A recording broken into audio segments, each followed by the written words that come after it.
অষ্টম শ্রেণীর বাংলা কবিতার দ্বিতীয় ক্লাসে সকলকে স্বাগত।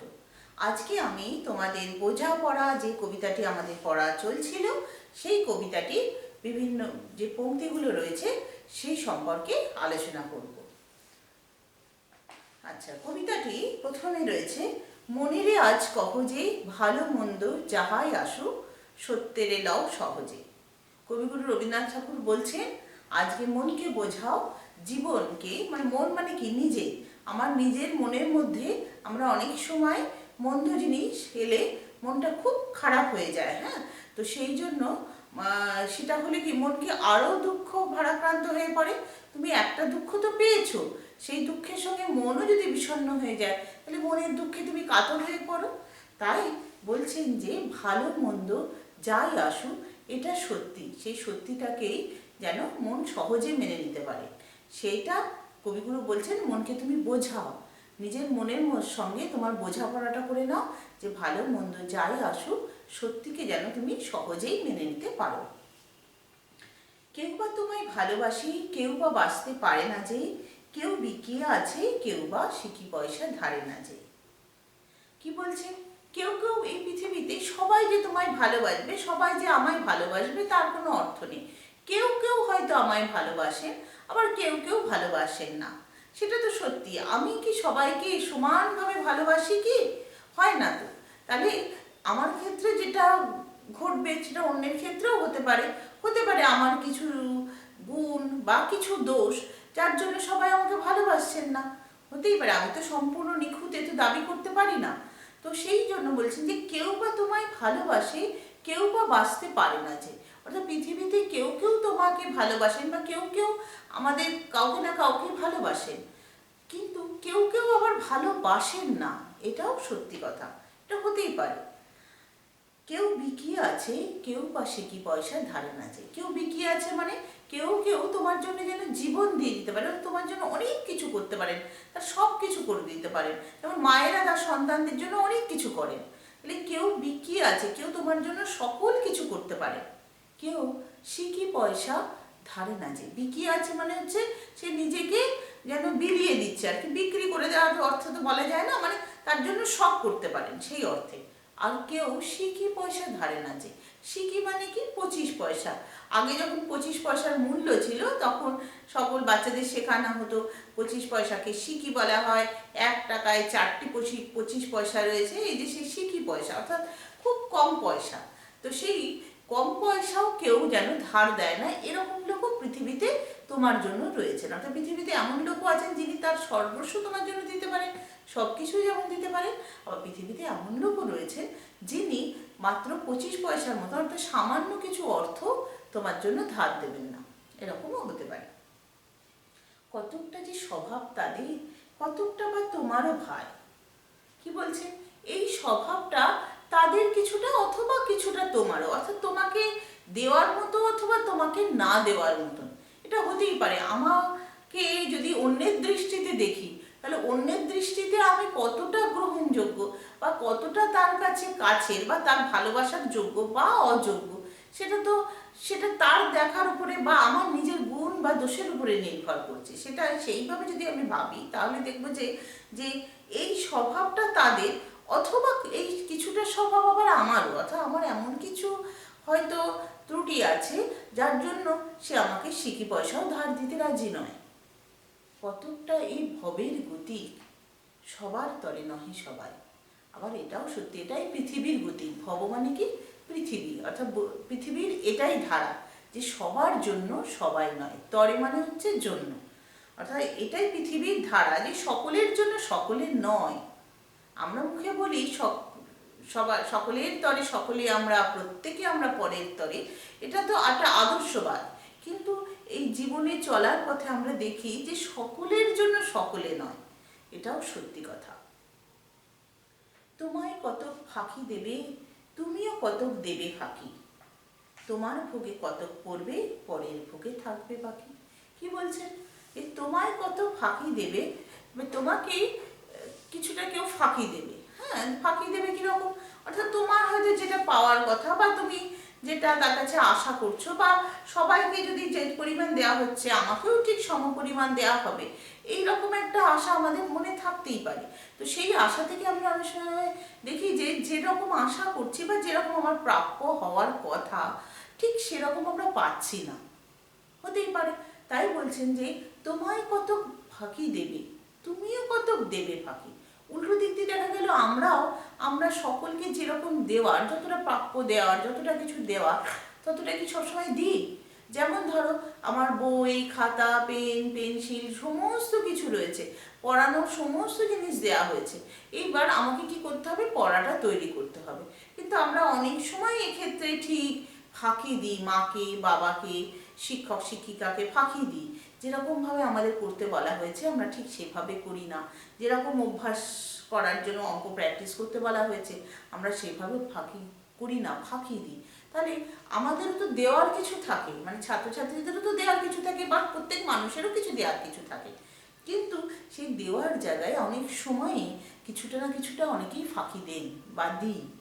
তো সেইখানে আমরা যে দিই এই কথাটাই কবি বলছেন, তোমায় কতক ফাঁকি দেবে, তুমিও কতক দেবে ফাঁকি, তোমার ভোগে পড়বে কত, পরের ভোগে থাকবে বাকি।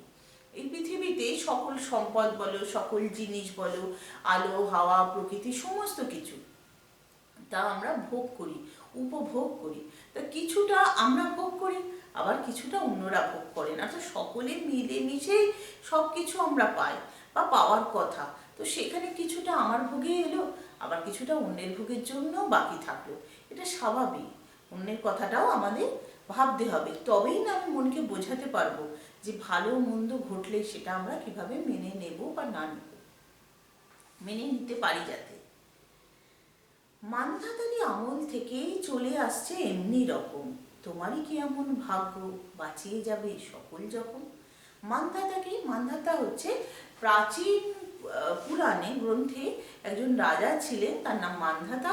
তো সেই মান্ধাতা অনেক প্রাচীনকালে রাজা ছিলেন, তো যুবনাশের পুত্র আর কি, যুবনাশের গর্ভস্থ পুত্র।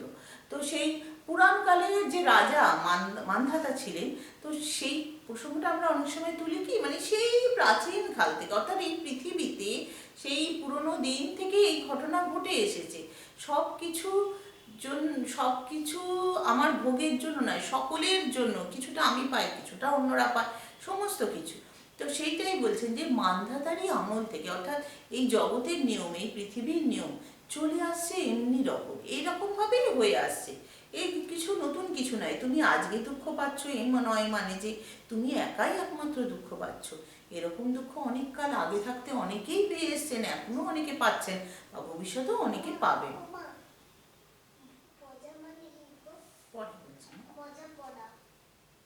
তোমারই কি এমন ভাগ্য, বাঁচিয়ে যাবে সকল ঝকম। অর্থাৎ তুমি বা আমি কোনো আলাদা কেউ নই, আমরা কোনো স্পেশাল বিশেষ কেউ নই যে আমরা এই সমস্ত আঘাত বেদনা থেকে রক্ষা পাবো। এ তো হয়েই আসছে, হতেই পারে। মনিবে আজ কহ যে ভালো মন্দ যাহাই আসুক, সত্যের এলাও সহজে। অনেক ঝঞ্ঝা কাটিয়ে বুঝি এলে সুখের বন্দরেতে, জলের তলে পাহাড় ছিল লাগলো বুকের অন্দরেতে। কি বলছেন? অনেক সময় অনেক বাধা বিঘ্ন অতিক্রম করে আমরা ভাবলাম যে যাক সমস্যাগুলো মিটে গেছে, এবারে বাকি কাজটা হয়ে যাবে, বা বাকি সময়টা আমরা ঠিকভাবে বয়ে নিয়ে যাব। কিন্তু আমরা যখনই অসচেতন হলাম, তখন আমাদের খেয়াল নেই যে হঠাৎ করে কোনো একটা আঘাত, যা কিনা আশা করতে পারিনি তার থেকে, বা ভেবেছিলাম তিনি আমার বন্ধু, বা তিনি আমার হিতাকাঙ্ক্ষী, বা তিনি আমাকে হয়তো ভালোবাসেন বা শ্রদ্ধা করেন, এরকম একটা কিছু ভেবেছিলাম। কিন্তু সেইখানে দেখলাম হঠাৎ সেইখান থেকেও একটা কোনো বাক্য বা একটা কোনো আঘাত আমার দিকে ধেয়ে এলো। তখন কি হলো, আমরা খুব কষ্ট পেলাম, মনে আমরা প্রচণ্ড ব্যথা পেলাম, মনে খুব দুঃখ লাগলো। তাই ভাবছি, যখন আমি ভেবেছিলাম এত কষ্ট এত লাঞ্ছনা সয়ে যখন আমি একটু সুখের পথ দেখেছি, এবার আমার দিনগুলো ঠিক যাবে, অর্থাৎ সুখের বন্দরে এসে হাজির হয়েছি। বন্দর মানে যেখানে কিনা জাহাজ আসে যায়, হ্যাঁ। তো সেই সুখের বন্দর বলতে যেখানে সুখের ঠিকানা রয়েছে, সুখ পেয়েছি, এরকম একটা অবস্থান আর কি। জলের তলে পাহাড় ছিল, লাগলো বুকের অন্দরতে। কি দেখলাম? হঠাৎ করে কোনো একটা আঘাত পেলাম, যেমন সমুদ্রের মধ্যে নিমজ্জমান কোনো পাহাড়ে আঘাত লাগলো কোনো জাহাজে, ঠিক সেই রকম আমি হয়তো কারোর দ্বারা আহত হলাম, শারীরিক বা মানসিকভাবে। মুহূর্তে কি পাঁজরগুলো উঠল কেঁপে আর্তরবে। তখনই আমার প্রচণ্ড মনে দুঃখ লাগলো, বা আমি খুব আঘাতে খুব মুহ্যমান হয়ে পড়লাম, ব্যথা পেলাম, সব বুকের পাঁজরগুলো যেন আর্তরবে চিৎকার করে উঠলো। এত কষ্ট, এত বেদনা, এত দুঃখ দিল আমায়। তাই নিয়ে কি সবার সঙ্গে ঝগড়া করে মরতে হবে? এবার কি তখন আমি কি উল্টে তার সঙ্গে বা সেই পরিস্থিতির সঙ্গে ঝগড়া করে করে আমি নিজের বাকি অংশটাও আরও দুঃখে ভারাক্রান্ত করে ফেললাম? কারণ ঝগড়া যে করছে সে নিজেও তো সমানভাবে একটা কষ্ট, বেদনা, একটা চিৎকার চেঁচামেচি, একটা এর মধ্যে গেলে তারও তো প্যালপিটেশন, তারও তো হার্টবিট সব কিছু বেড়ে গিয়ে তার তো একটা অন্যরকম অবস্থা হবে। তার বাকি সময়টা সে তো ভালোভাবে কাটাতে পারবে না। তার থেকে সে যদি মেনে নিত না এরকম হতেই পারে, সবাই যে আমাকে ভালোবাসবে, সবাই যে আমাকে গ্রহণ করবে বা আমাকে মেনে নেবে, এটা নাও হতে পারে। কারো কারোর কাছে আমি অপছন্দের থাকতেই পারি, সেরকম তো হতেই পারে। ভেসে থাকতে পারো যদি, সেইটে সবার চেয়ে শ্রেয়। না পারো তো বিনা বাক্যে টুক করিয়া ডুবে যেও। কি বলছে? এই পৃথিবীর যে জীবন যুদ্ধ, আমাদের যে জীবনের যে চলার পথ, সেখানে সকলেই আমরা চলছি। তো এখানে কখনোই এটা আশা করা উচিত নয় যে সকলের কাছে আমি খুব শ্রেষ্ঠ বা খুব গ্রহণীয় হয়ে থাকব। বরং বলতে পারো সকলের সঙ্গে তাল মিলিয়ে যদি আমি চলতে পারি, সেটাকেই কবি বলছেন যে ভেসে থাকতে পারা।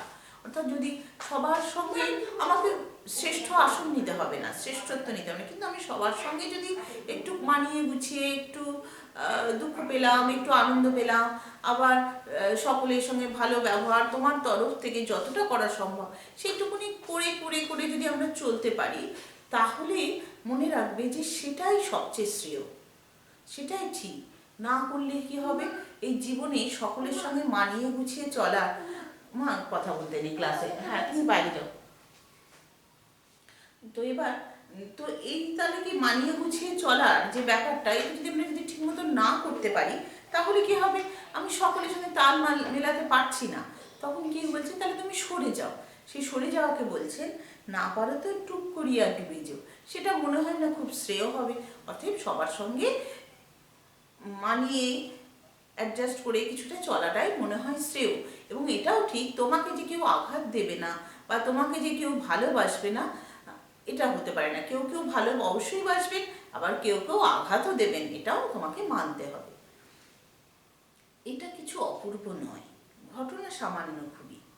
এটা কোনো অপূর্ব নয়, মানে এটা অপূর্ব অর্থে কিন্তু চমৎকার না, এখানে অপূর্ব অর্থে হচ্ছে যা কিনা পূর্বে ঘটেনি। অর্থাৎ এটা আগে হয়নি এরকম নয়, এটা আগেও হয়েছে। এটা বলেছেন না কবি, মান্ধাতারি আমল থেকে চলে আসছে এমনি রকম, বা কখনো বলেছেন এটাই ভবের গতি, সকলের তলে নহে সবাই।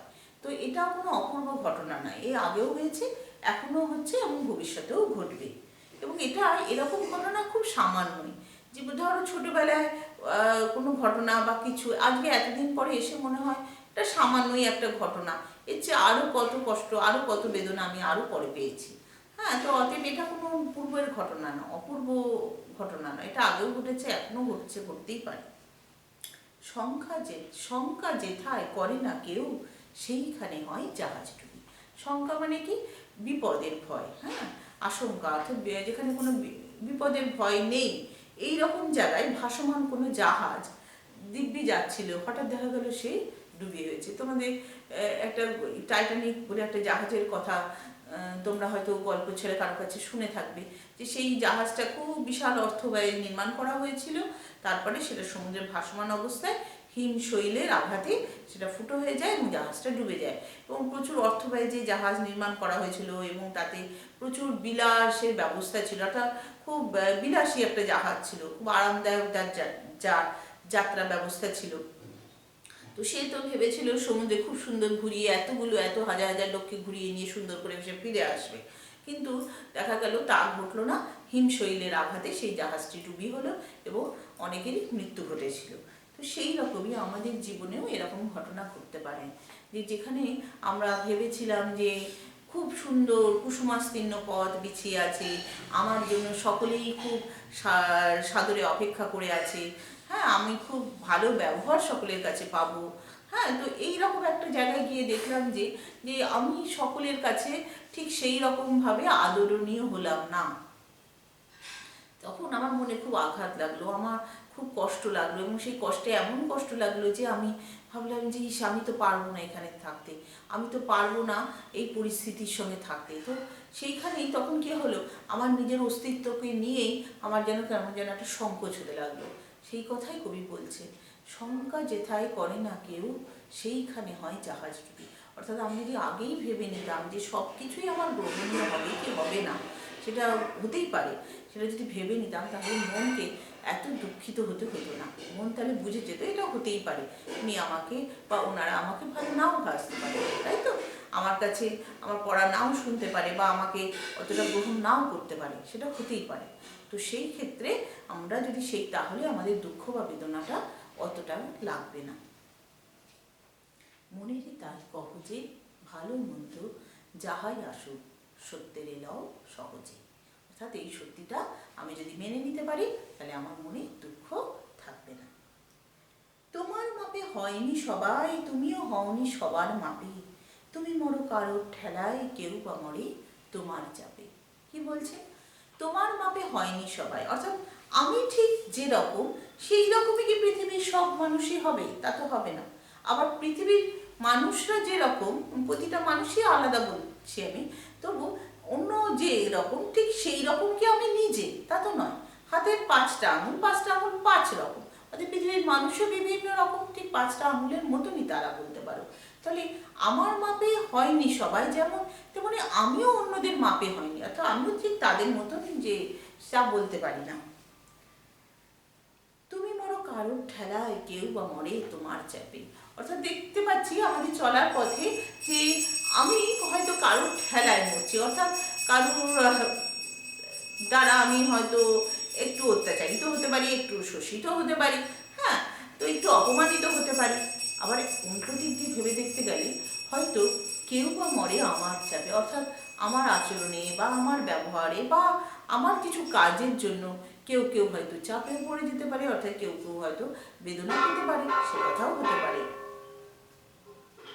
তবু ভেবে দেখতে গেলে এমনি কিসের টানাটানি, তেমন করে হাত বাড়ালে সুখ পাওয়া যায় অনেকখানি। তবু ভেবে দেখতে গেলে একটা জিনিস আমাদের ভেবে নিতে হবে যে এই যে জীবনে চলার পথে দুঃখ বেদনা পাওয়া বা দুঃখ বেদনা দেওয়া, হ্যাঁ তো এই নিয়ে যে টাগ অফ ওয়ার চলছে, অর্থাৎ এই নিয়ে যে দড়ি টানাটানি চলছে, এর থেকে যদি মনটাকে যদি এমন একটা জায়গায় নিয়ে যেতে পারি যে হ্যাঁ এতে আমাকে দুঃখিত বা লাঞ্ছিত যাই করুক, হ্যাঁ আমার মন তাতে অত কাবু হয়ে পড়বে না। হ্যাঁ জীবনে এই অভিজ্ঞতা থেকে আমরা বুঝছি, বা যদি আগে থাকতেই নিজেদেরকে বুঝিয়ে নিতে পারি আমি এতে ভেঙে পড়বো না, হ্যাঁ তাহলে সেইটা থেকে মনের মধ্যে নানা রকম দ্বন্দ্ব বা যে বেদনা, সেখান থেকে কবি বলছেন যে একটু সুখ পাওয়া যেতে পারে একটু অন্যভাবে। যদি কোনো পীড়িত ব্যক্তি বা কোনো অসুস্থ ব্যক্তি বা কোনো অসহায় মানুষের দিকে আমরা যদি তেমন করে সাহায্যের হাত বাড়িয়ে দিই, অর্থাৎ তার ঠিক কোনটা প্রয়োজন, ঠিক কীরকমভাবে প্রয়োজন, সেই প্রয়োজনের সাহায্যের হাত যদি বাড়িয়ে দিই তাহলে দেখা যায় যে যে আমাদের মনে কিন্তু একটু সুখ একটু আনন্দ পাওয়া যায়।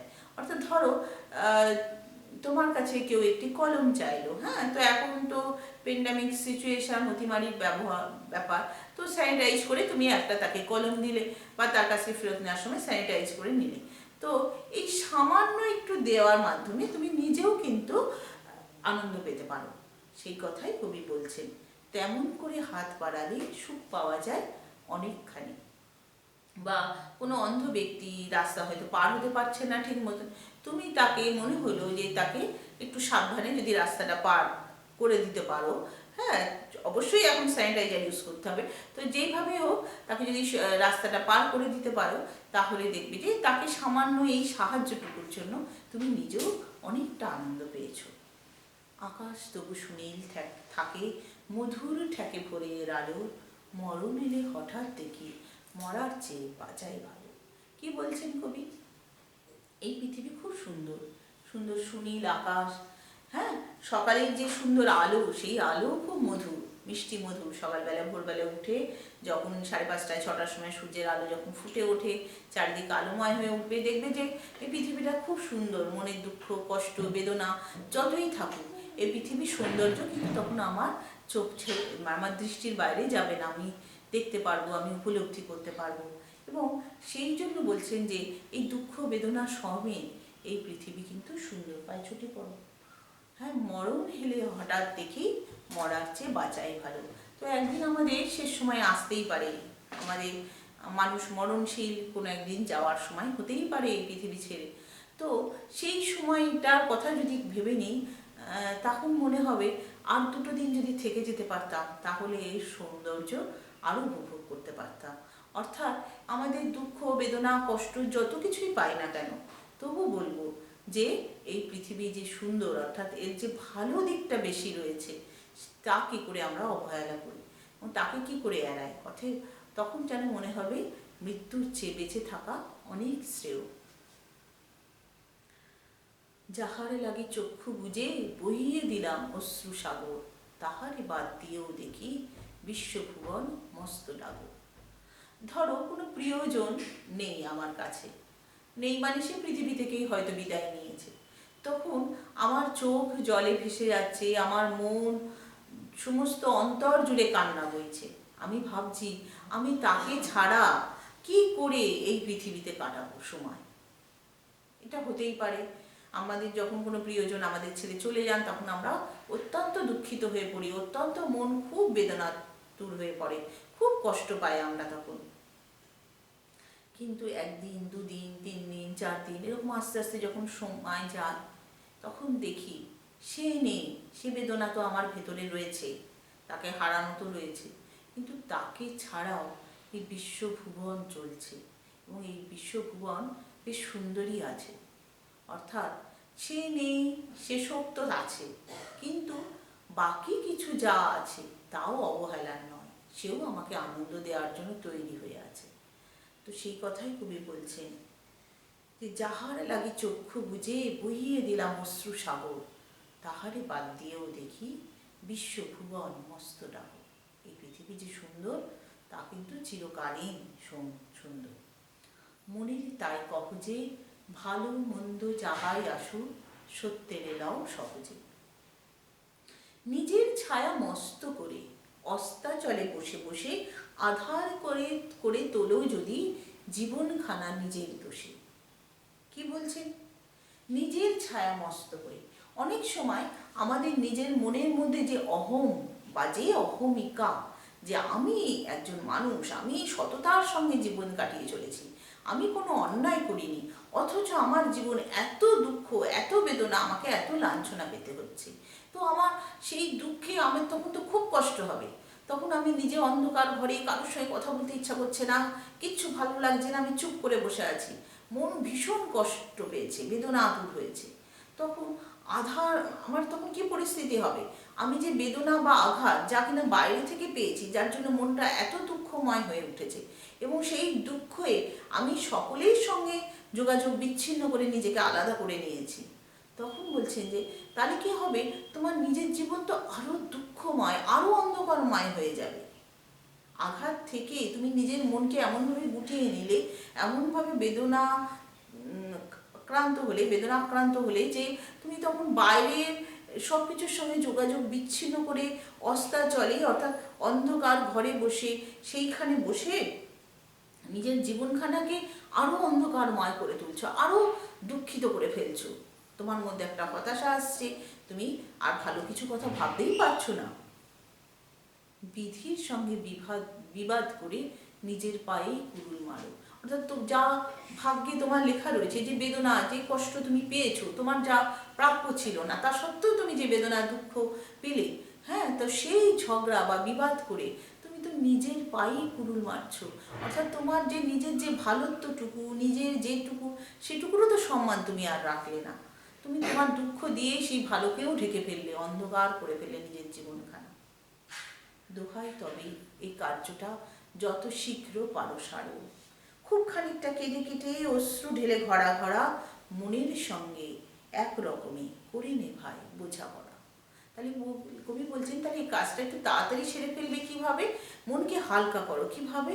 কান্নাকাটি করো, খুব কান্নাকাটি করে চোখের জল ফেলে মনের সঙ্গে একটা বুঝে পড়ে নাও যে কি করব, ঠিক আছে, বেদনা আমার পাওয়ার কথা ছিল না, দুঃখ কষ্ট আমার পাওয়ার কথা ছিল না, অথচ অন্যায়ভাবে আমি বঞ্চিত হয়েছি বা আমি দুঃখিত হয়েছি, আমাকে কষ্ট দিয়েছে অন্য লোকেরা।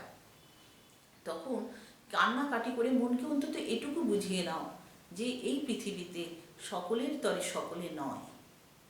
হ্যাঁ, সবার তরে সবাই নয়। কবি এখানে একটু আগে তিনি বলেছেন যে সবার তরে নহে সবাই, এটা একটু বুঝিয়ে নাও, নিজেকে বুঝিয়ে নাও। তারপরে কি হবে? তোমার সেই মনের অন্ধকার ঘরে তুমি একটা প্রদীপ জ্বেলেছ। কি প্রদীপ?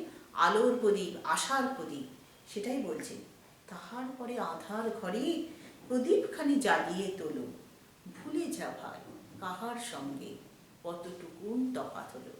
মনকে তুমি তখন সেই আকাশের মতন উদার হতে শিখে নিয়েছো। কবিগুরুর আরেকটা কবিতা তোমরা ছোটবেলায় পড়ে এসছো, আকাশ আমায় উদার হতে বললো, তাই না? তো সেই রকম মনকে সেই উদার হতে বলো যে কি, কে আমার থেকে বড় হলো, কে আমার যে অযোগ্য হওয়া সত্ত্বেও বেশি সম্মান পেয়ে গেল, তাই নিয়ে আমি আর নিজেকে আর দুঃখিত কেন করব? সেই তফাৎ তুমি ভুলে যাও, কতটুকুন তফাৎ হলো। মনে সেই আলোটা, সেই আনন্দটা তুমি মনকে তুমি পৌঁছে দাও যে এই পৃথিবী, এই সত্যিটা যেন মন যেন মেনে নিতে পারে।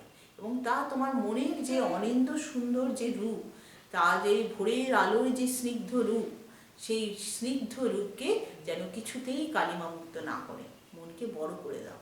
দুঃখ কষ্ট বেদনা থেকে মনকে দূরে সরিয়ে নাও। তখন দেখবে বাইরের আঘাত বেদনা তোমাকে স্পর্শ করতে পারবে না। মনেরে তাই সহজে ভালো মন্দ যাহাই আসুক, সত্যের এলাও সহজে। এইভাবেই আমরা সত্যিকে যদি জীবনে মেনে নিতে পারি, ভালো মন্দ সব কিছুকে যদি মেনে নিতে পারি, জীবন হয়ে উঠবে ভোরের আলোর মতন স্নিগ্ধময়। এবং সেই স্নিগ্ধময় জীবনই দেখবে একদিন সকলের দিকে আলো ছড়িয়ে দিচ্ছে। সকলে ভালো থেকো। কবিতাটা বেশ কয়েকবার ভিডিওটা শুনলে আশা করি কবিতাটা বুঝতে পারবে। আর যদি কোনো অসুবিধা হয় আমাকে তাহলে হোয়াটসঅ্যাপে জানাবে।